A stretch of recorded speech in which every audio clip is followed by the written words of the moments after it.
உங்களுக்கு வியூஸ் போலியா உங்களுக்கான வீடியோ தான் இது, மறக்காம சேவ் பண்ணி வச்சுக்கோங்க. டிப் நம்பர் 1 நீங்கள் கொடுக்குற இன்ட்ரோ வந்து ஹாய் பாய் அப்படிலாம் இருக்கவே இருக்கக்கூடாது.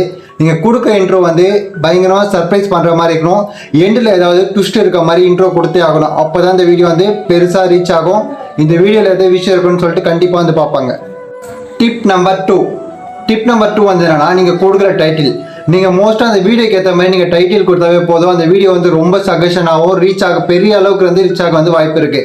சப்போஸ் அந்த வீடியோ வந்து ரீச் ஆகலாம், அந்த வீடியோ உள்ள போய் பாருங்கள். எது நல்லா இல்லை, வீடியோ நல்லா இல்லையா, இல்லை கண்டென்ட் நல்லா இல்லை, வாய்ஸ் கொடுத்தது நல்லா இல்லைன்னு சொல்லிட்டு ஃபர்ஸ்ட் வந்து அனலைஸ் பண்ணுங்கள். Tip number 3 believe yourself. ஏன் அப்படி சொல்கிறேன்னா, எல்லாரும் வந்து யூடியூப்பில் வந்து ஒரு 4-5 வீடியோ போடுறீங்க, அதுக்கப்புறம் அது வியூஸ் போகலான்னு சொல்லிட்டு அந்த வீடியோ டெலீட் பண்ணுறீங்க, யூடியூபே மொத்தமாக ஸ்கிப் பண்ணிட்டு போயிருங்க. நீங்கள் பண்ணுற பெரிய தப்பே அதுதான். கன்சிஸ்டண்ட்டாக வீடியோ போட்டுனே இருங்க. நம்மளுக்கான ஒரு நாள் வரும், அந்த வீடியோ வந்து பயங்கரமாக கிளிக் ஆகும், பயங்கரமாக ரீச் ஆகும், நம்மளும் வெளியே தெரியும். கண்டிப்பாக இது நடக்கும். கன்சிஸ்டண்ட்டாக பண்ணே இருங்க, கடினமாக இருங்க, விட்டுறாதீங்க. பாய்.